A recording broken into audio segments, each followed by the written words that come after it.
Welcome friends, मैं सतीश तिवारी आप सभी का स्वागत करता हूं। इंडिया के किसी भी कॉम्पिटेटिव एग्जाम को फाइट करने के लिए, वो चाहे एसएससी का हो या फिर रेलवे का हो या फिर कोई भी वनडे कॉम्पिटेटिव एग्जाम हो, उसको फाइट करने के लिए मैं आपका मैथ का कॉन्सेप्ट क्लियर करने में मदद कर रहा हूं और जो भी डाउट्स आ रहे हैं वो मैं क्लियर कर रहा हूं।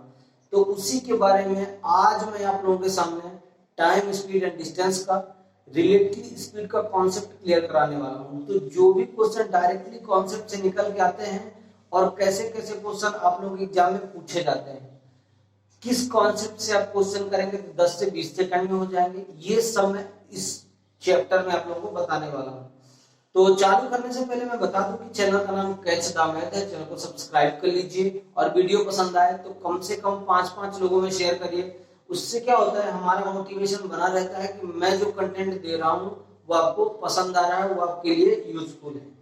तो चालू करेंगे हम रिलेटिव स्पीड का कॉन्सेप्ट, जो कि टाइम, स्पीड एंड डिस्टेंस में।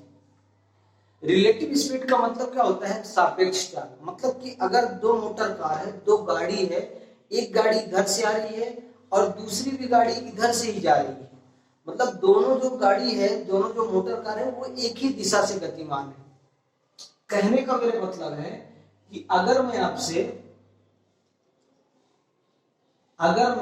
आपसे रिलेटिव स्पीड में बात कर रहा हूं, रिलेटिव स्पीड में, सापेक्ष चाल में,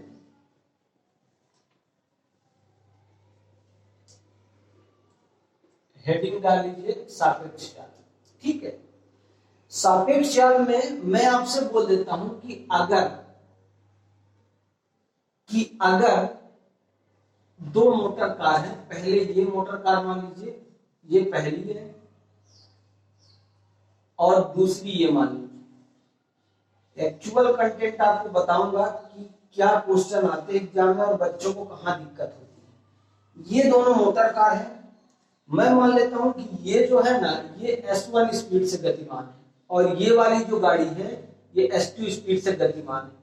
अब इस एरो का मतलब मैं ये समझा रहा हूं कि दोनों एक ही साइड से जा रही है, मतलब ये वाली जो गाड़ी है इधर से जा रही है और ये वाली गाड़ी भी इधर से आ रही है। ठीक है, दोनों एक ही साइड से गतिमान है। ठीक है, तो आपको ये चीज ध्यान रखना है हमेशा कि रिलेटिव स्पीड के कॉन्सेप्ट में, सापेक्ष चाल के कॉन्सेप्ट में, अगर दो गाड़ी, अगर ये दोनों एक ही दिशा में गतिमान है तो क्या होता है, सापेक्ष चाल क्या हो जाती है, जो रिलेटिव स्पीड है, मैं RS लिख देता हूं, रिलेटिव स्पीड है वो आपस में माइनस हो जाती है। अगर दी हुई गाड़ी, अगर दी हुई वस्तु, अगर दी हुई गाड़ी है, दी हुई मोटर कार है, दिया हुआ जो आदमी है, जो व्यक्ति गतिमान है, वो एक ही दिशा से गतिमान है, तो रिलेटिव स्पीड आपस में माइनस हो जाती है, मतलब S2 माइनस S1 होगा।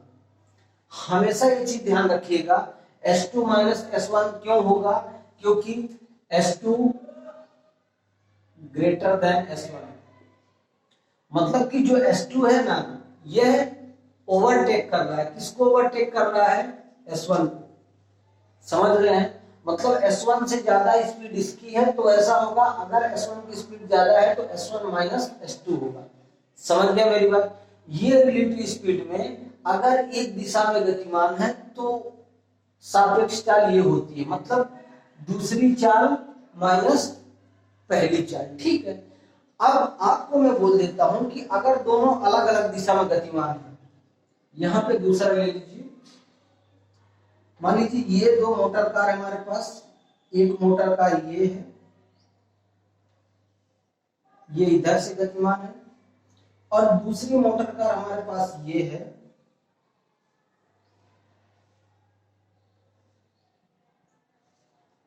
जो कि इधर से गतिमान है। यानी कि अपोजिट दिशा में दोनों चल रही हैं। इसकी स्पीड S1 ले लीजिए और इसकी स्पीड S2 ले लीजिए, दोनों विपरीत दिशा में गतिमान है, मतलब वो उधर से आ रहा है और ये इधर से जा रहा है, दोनों विपरीत दिशा में गतिमान है, तो रिलेटिव स्पीड क्या हो जाती है, जो सापेक्ष चाल होती है वो क्या हो जाती है, आपस में जुड़ जाती है।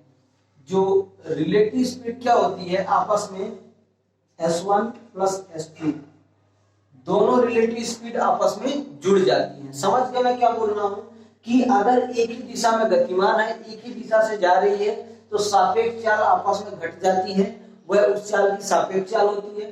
अगर अलग अलग दिशा में है, मतलब एक इस साइड में आ रही है, दूसरा इस साइड से जा रहा है, मतलब विपरीत दिशा में गतिमान है, तो रिलेटिव स्पीड आपस में जुड़ जाती है। ठीक है, यहाँ पे प्लस होगा और यहाँ पे माइनस होगा, ये आपके माइंड में सेट होना चाहिए, तो ही आप कुछ कर पाएंगे। क्लियर है? चलिए नेक्स्ट, इतनी चीजें समझिए, छोटी छोटी चीजें लेकिन बहुत मोटी चीजें हैं। ये चीजें आपको रिलेटिव स्पीड में पता चलेगी तो ही आप क्वेश्चन सॉल्व कर पाओगे, अदरवाइज आप क्वेश्चन सॉल्व नहीं कर पाओगे। एक्चुअल कंडीशन ये है। ठीक है, चलिए अब मैं बोल देता हूं कि जो मीटिंग पॉइंट का कॉन्सेप्ट है, कि जब दो आपसे क्वेश्चन पूछ देता है कि जब दोनों बस है, दोनों ट्रेन है, आपस में मिल रही है, तो कितना टाइम इसने पहली वाले ने तय किया और दूसरी वाले ने कितना टाइम लिया और कितनी दूरी तय की, तो उन चीजों के लिए मैं बता देता हूँ। ठीक है, मैं बोल देता हूं कि हमारे पास दो बिंदु हैं,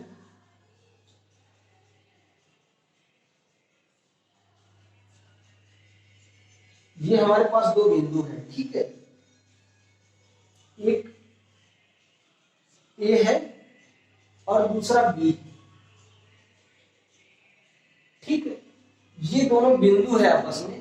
जो ए वाली, मान लीजिए ये एक गाड़ी है, ये 20 किलोमीटर प्रति घंटा से गतिमान है, 20 किलोमीटर पर आवर की स्पीड से। दूसरे ठीक इसके विपरीत दिशा में जो चल रही है, वो 30 किलोमीटर प्रति घंटे की रफ्तार से गतिमान है। मतलब कि वो उधर से 20 किलोमीटर प्रति घंटा से और इधर से 30 किलोमीटर प्रति घंटा से। मैं बोल देता हूं कि बिंदु ए से बी के बीच की दूरी 50 किलोमीटर है। जो डिस्टेंस है ना, वो हमारी 50 किलोमीटर है। डिस्टेंस हमारी क्या है, सॉरी 100 मान लीजिए, डिस्टेंस हमारी क्या है 100 किलोमीटर। ये हमारी दूरी है, ये हमने माना है कि ये हमारी दूरी है। इस कॉन्सेप्ट में, इस रिलेटिव स्पीड में सबसे बड़ी बात क्या है पता है, कि जो दोनों गाड़ियां हैं ना, उनका जो समय है, जो टाइम है, वो सेम होना चाहिए। सबसे बड़ा पॉइंट क्या है, इसको नोट डाल लीजिए अपनी कॉपी में और लिख लीजिए, टाइम सेम होना चाहिए। टाइम सेम होना चाहिए का मतलब कि अगर ये गाड़ी जो है वो 6 बजे निकल रही है, तो अगली वाली गाड़ी भी आपकी 6 बजे ही निकलनी चाहिए। नोट टाइम सेम होना चाहिए। क्यों? अगर टाइम सेम नहीं होगा तो समय इसने दिया नहीं है, तो हम रिलेटिव स्पीड इसमें नहीं निकाल पाएंगे। समझ गए मैं क्या बोल रहा हूं? अगर समय आपको दिया नहीं है तो आप रिलेटिव स्पीड नहीं निकाल पाएंगे, चाहे आप कुछ भी कर लीजिए। ठीक है, क्लियर है? चलिए, अगर आपको टाइम दिया है, अगर समय सेम है, टाइम समान है, तो मैं आपसे बोलता हूं कि इन दोनों के मिलने वाला जो समय है, जिसको हम मीटिंग पॉइंट बोलेंगे, मीटिंग टाइम बोलेंगे, आप ये बोल सकते हैं इसको मीटिंग टाइम। इन दोनों का मीटिंग टाइम क्या होगा? अब मीटिंग टाइम निकालने के लिए हमको क्या करना है, कुल दूरी कितना है 100 किलोमीटर, और दोनों चालों का क्या होगा, इसमें योग होगा। क्यों? क्योंकि दोनों जो है ना सापेक्ष चाल, क्या होता है, विपरीत दिशा में चले तो दोनों चालें आपस में जुड़ जाती हैं। आपस में जुड़ेगी तो कितनी हो जाएगी, 50 किलोमीटर, यही हो जाएगा ना, 30 और 20 50। मतलब कि जो उनका मिलने का समय होगा ना, वो कितना हो जाएगा, 2 घंटे। यानी कि ए से बी बिंदु में ये गाड़ी और ये गाड़ी आपस में 2 घंटे में मिल जाएगी। क्लियर है? इतनी बात समझ में आ गई। मीटिंग टाइम आप निकाल सकते हैं डायरेक्टली, अगर दोनों के बीच का डिस्टेंस दिया है और दोनों की चाल दी हुई है। ठीक है, अब आपसे नेक्स्ट क्वेश्चन मान लो क्या करता है, आगे क्वेश्चन क्या करता है कि जो ये वाली गाड़ी है ना, इसने कितनी दूरी तय की, तो कुछ नहीं करना है, 20 किलोमीटर की रफ्तार से 2 घंटे तक चली है। मतलब पहली वाली जो गाड़ी है वो 40 किलोमीटर की दूरी तय की। ये क्वेश्चन डायरेक्टली आपके एग्जाम में बन रहे हैं इसलिए मैं बता रहा हूं। आपसे पूछ देता है कि दूसरी वाली जो गाड़ी है वो कितनी दूरी तय की है, तो 30 की स्पीड से 2 घंटे तक तय की है, मतलब 60 किलोमीटर की दूरी तय की है उसने। क्लियर है? ये सेकंड वाला हो जाएगा और ये हो जाएगा आपका फर्स्ट वाला। इतनी बात आपको समझ में आई क्या? इतनी बात समझ में आई क्या? ये चीजें जब तक आपको समझ में नहीं आएगी मैं क्या समझा रहा हूं, तो क्वेश्चन आप नहीं कर पाओ। और कुछ नहीं, इसमें आपसे बोल देता है कि कोई व्यक्ति उधर से 20 किलोमीटर प्रति घंटे की रफ्तार से आ रहा है, दूसरा व्यक्ति इस साइड से 30 किलोमीटर प्रति घंटे की रफ्तार से जा रहा है, दोनों के बीच की दूरी 200 किलोमीटर है जो उनको तय करना है। वो कितने समय बाद आपस में मिल जाएंगे, और वही एक कॉन्सेप्ट है। जब क्वेश्चन कराऊंगा ना तो आपके डायरेक्टली माइंड में सेट हो जाएगा, आपके डायरेक्टली माइंड में सेट हो जाएगा। ये तो हुई विपरीत दिशा वाली बात। अब अगर समान दिशा में हो तो आप क्या करेंगे? मतलब इधर से गाड़ी जा रही है और इधर से भी गाड़ी जा रही है, तो समान दिशा में हो तो क्या करेंगे वो बताइए मुझे। ठीक है, ये कॉन्सेप्ट आप और देख लीजिए। इसमें दो कॉन्सेप्ट है, एक तो पुलिस और चोर वाला, ठीक है, पुलिस और चोर वाला। क्लियर है? मैं बोल देता हूं कि इस जगह से यहां पे एक चोर है, ऐसा मान लीजिए। यहां पे एक चोर है, इस जगह इसने, ये इस जगह पे इसने वारदात को अंजाम दिया है, मतलब इस जगह इसने चोरी की है। और यहां से ये क्या करता है, 20 किलोमीटर प्रति घंटे की रफ्तार से, कितना, 20 किलोमीटर प्रति घंटे की रफ्तार से भागना चालू करता है। इस जगह पे इसने क्या किया है, मान लो ये पॉइंट बना लो, इस जगह पे इसने चोरी को अंजाम दिया है, चोरी की वारदात को अंजाम दिया, ठीक है। इस जगह इसने चोरी किया है और क्या करता है, यहां से 20 किलोमीटर प्रति घंटे की स्पीड से भागना चालू करता है।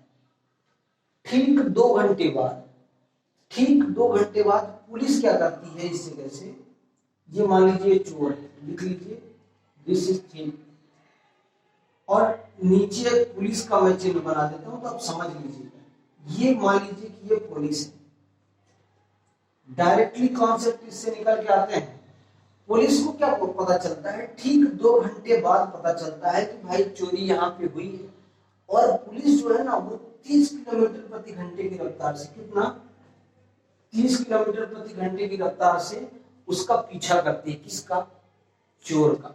किसका पीछा करती है? चोर का। अब दोनों की दिशा एक है। ये क्वेश्चन आया हुआ है एसएससी सीजीएल में, टियर 2 में पूछा गया क्वेश्चन है कि इस जगह पर उसने चोरी को अंजाम दिया। अब यहां से यहां ये डिस्टेंस तय करेगा भाई। अब चोर को क्या लगा कि पुलिस ने क्या किया कि 2 घंटे बाद पीछा किया है। कितने घंटे बाद? 2 घंटे बाद मैं मान लेता हूं, ठीक है। तो चोर क्या करेगा, ये जो डिस्टेंस तय किया है 40 किलोमीटर, ये दूरी किसने तय की है? ये तो चोर ने तय किया है भाई साहब। क्यों? कि चोर पहले चोरी करके 2 घंटे बाद पुलिस को जब पता चला तो ये 40 किलोमीटर की दूरी चोर के द्वारा तय कर दी गई थी, ठीक है। और पुलिस को 2 घंटे बाद पता चलता है तो वो क्या करेगी भाई, वो क्या करेगी, वो 30 किलोमीटर प्रति घंटे की स्पीड से उसका पीछा करती है। तो आपसे क्वेश्चन में ऐसे पूछता है कि पुलिस चोर को कब पकड़ लेगी, तो कब पकड़ेगी वो मैं बताता हूं कैसे। टोटल दूरी आपकी 40 किलोमीटर हो गई है। 40 किलोमीटर दूरी वो किसने तय किया है? चोर ने तो तय कर लिया है। एक ही दिशा में जा रहे हैं, 30 किलोमीटर की गति से ये दौड़ रहे हैं पुलिस, और 20 किलोमीटर की गति से चोर भाग रहा है। रिलेटिव स्पीड का कॉन्सेप्ट है तो माइनस हो जाएगा, बटे 10 हो जाएगा, 30 में 20 माइनस हो जाएगा, यानी कि कितना, 4 घंटे। अब आपसे टाइम पूछ ले कि जो टाइम है ना, कितने टाइम में पुलिस चोर को पकड़ लेगी, तो 4 घंटे। चोर को पकड़ने के लिए पुलिस के द्वारा तय की गई दूरी 30 गुणे 4, 30 की स्पीड से 4 घंटे तक, मतलब 120 किलोमीटर। ये क्वेश्चन पूछा जाता है। टोटल चोर के द्वारा तय की गई दूरी कितना होगा भाई? टोटल चोर के द्वारा तय की गई दूरी 80 किलोमीटर, तो ये हो जाएगा 20 की स्पीड से, और 40 और 80 और 40 120, मतलब पुलिस इसको सीरियसली पकड़ ली है। ये कॉन्सेप्ट अगर आपको पसंद आया है तो वीडियो को जरूर लाइक करिएगा, और चैनल का नाम कैच द मैथ है, चैनल को सब्सक्राइब कर लीजिए। कम से कम 5-5 लोगों में शेयर करिए, इससे बेहतर कॉन्सेप्ट आपने नहीं सीखा होगा। मैं अगेन रिपीट करता हूं कि जब तक आप कॉन्सेप्ट नहीं सीखेंगे, बेसिक नहीं समझेंगे, तो आपको आगे की एडवांस की चीजें समझ में नहीं आएगी। ये कॉन्सेप्ट सिर्फ मैं इसलिए बताया हूं कि आप लोगों के लिए बेहद यूजफुल है। ये दोनों चीजें सेम है, बस ये समान दिशा में चलता है, टाइम डिफरेंस है, और ये टाइम डिफरेंस इसमें नहीं है। तो समय हमने क्या किया, पहले बराबर किया है, मतलब इसको हमने दौड़ा दिया 4 घंटे तक। क्लियर है? चलिए नेक्स्ट कॉन्सेप्ट एक बाकी है, उसको देख लीजिएगा। और यही रिलेटिव स्पीड में, इससे बाहर ये कॉन्सेप्ट कुछ नहीं आते हैं जो आप सोच रहे हैं ना। टाइम स्पीड एंड डिस्टेंस में रिलेटिव स्पीड का इससे बाहर कोई कॉन्सेप्ट खड़ा नहीं हो सकता। मैं गारंटी के साथ कह सकता हूं कि जिस किसी ने भी ये कॉन्सेप्ट पढ़ा है वो सापेक्ष चाल का कोई भी क्वेश्चन छोड़ के नहीं आएगा। आप लोग प्लीज कंसंट्रेट होके, ये वीडियो एक बार में समझ में नहीं आया दोबारा देख लीजिए, ठीक है? चलिए मैं मान लेता हूं, नेक्स्ट एक कॉन्सेप्ट है, मैं मान लेता हूं कि ये हमारी कोई दूरी है, इस जगह से इस जगह की दूरी 190 किलोमीटर है। कितनी है? 190 किलोमीटर, ठीक है? कितनी है? 190 किलोमीटर। यहां से कोई ट्रेन, यहां से कोई ट्रेन या कोई बस, मान लीजिए ट्रेन मान लीजिए, ये कितनी समय, ये 20 किलोमीटर प्रति घंटे की स्पीड से गतिमान होती है। कितना? 20 किलोमीटर पर आवर। और इधर से कोई ट्रेन, इस जगह से अपोजिट स्पीड से कोई ट्रेन क्या करती है? 40 किलोमीटर प्रति घंटे की स्पीड से गतिमान है। कितना? 40 किलोमीटर पर आवर। क्लियर है? इतनी बातें समझ में आ गई आपको? मैं बोल देता हूं ये कोई बिंदु ए है और ये बी है। ये हमारे पास दो बिंदु हैं, इनके बीच की दूरी 190 किलोमीटर है। पहली ट्रेन जो है वो 20 किलोमीटर प्रति घंटे की रफ्तार से गतिमान है और दूसरी 40 किलोमीटर प्रति घंटे की रफ्तार से, ठीक है? मैं बोल देता हूं कि जो पहली ट्रेन है ना, जो ये वाली ट्रेन है, ये ठीक 6 बजे चलती है। कितने बजे? 6 AM में चलती है, ठीक है? थोड़ा बड़ा लिख लीजिए तो आपको समझ में समझने की बात है। बहुत बढ़िया कॉन्सेप्ट आपको बता रहा हूं। 6 बजे सुबह चलती है। और दूसरी जो ट्रेन है ये क्या होता है, 8 बजे सुबह चलती है। 8 बजे सुबह इसको छोड़ा जाता है, ठीक है? ये दोनों ट्रेनें हैं। इतना फिगर मेरा समझ में आ गया जो मैं बना के रखा हूं चित्र, आपको ये डायग्राम समझ में आ रहा है मैं क्या समझा रहा हूं? कि दोनों के बीच की डिस्टेंस, दोनों स्टेशन के बीच की डिस्टेंस 190 किलोमीटर है। ये 20 किलोमीटर प्रति घंटे की रफ्तार से गतिमान है, दूसरी ट्रेन 40 किलोमीटर प्रति घंटे की रफ्तार से गतिमान है। ये ट्रेन 6 बजे चल रही है और ये 8 बजे चल रही है। मैंने आपको कॉन्सेप्ट में क्या बताया है रिलेटिव स्पीड में, कि time must be same, time same होना चाहिए तो ही आप कुछ निकाल पाएंगे। ये मैं बार बार इसलिए लिख रहा हूं ताकि आपके माइंड में ये बात सेट हो जाए, ठीक? टाइम सेम करने के लिए क्या करना पड़ेगा, यहाँ पे कुछ समझ में आ रहा है आपको? भाई आप 8 बजे ये ट्रेन निकाल रहे हो और 6 बजे ये ट्रेन निकाल रहे हो, तो आप क्या इस ट्रेन का टाइम 6 बजे कर सकते हो क्या? नहीं कर सकते हो। सिर्फ आप वो चीज देख सकते हो कि ये ट्रेन 6 बजे चली है, 20 किलोमीटर प्रति घंटे की रफ्तार से चली है, तो 6 से 8 जाने में कितने घंटे का डिफरेंस है? 2 घंटे का। तो मैं क्यों ना ऐसा कर दूं कि ये वाली ट्रेन को 2 घंटे चला दूं, तो टाइम दोनों का सेम हो जाएगा और फिर रिलेटिव स्पीड हम लगा पाएंगे उसमें। समझ में आ रहा है ना? इस ट्रेन को मैं 2 घंटे तक चला देता हूं, तो मतलब वो 20 की रफ्तार से 2 घंटे तक चलेगी, तो 40 किलोमीटर की दूरी तो उसने तय कर लिया है, ये ट्रेन 40 किलोमीटर की दूरी तय कर ली है। क्लियर है? तो आपको क्या करना है, कुछ नहीं करना है, इस 190 में 40 माइनस कर दीजिए, क्योंकि 40 किलोमीटर की दूरी इसने 2 घंटे में तय कर लिया। तो 190 में आप क्या करिए, 40 माइनस कर दीजिए, बचा कितना आपके पास, 150।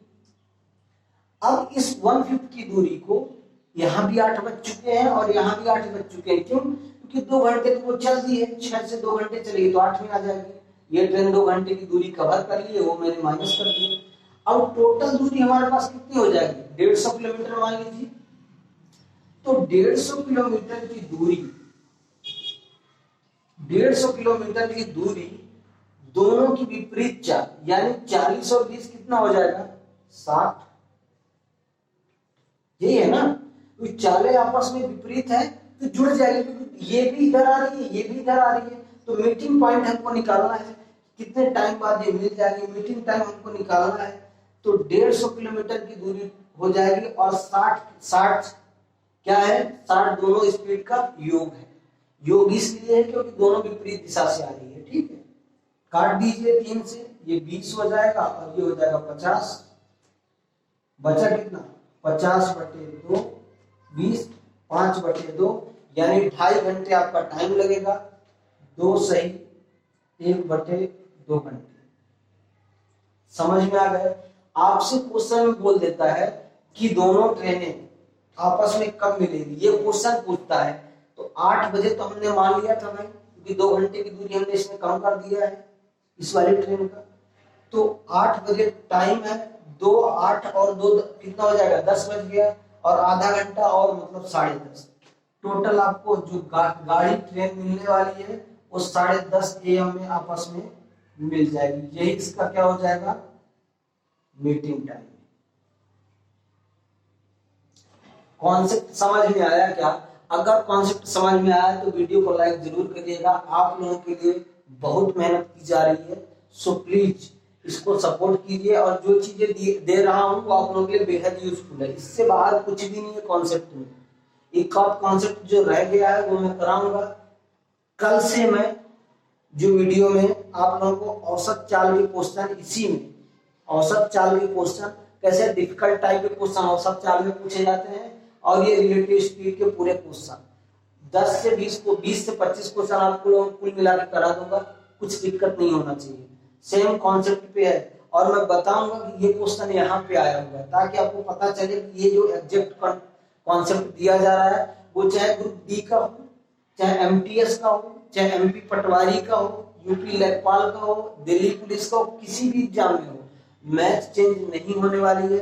आप डंके की चोट में बैठिए और सिलेक्शन लीजिए, लेकिन पहले कॉन्सेप्ट पढ़िए, बाद में क्वेश्चन करिए, तो आपको समझ में आएगा। क्लियर है? तो बने रहिएगा दोस्तों। आज की वीडियो में बस इतना ही। चैनल का नाम कैच द मैथ है, चैनल को सब्सक्राइब कर लीजिए, और वीडियो पसंद आए तो लाइक और शेयर करना बिल्कुल ना भूलें। धन्यवाद।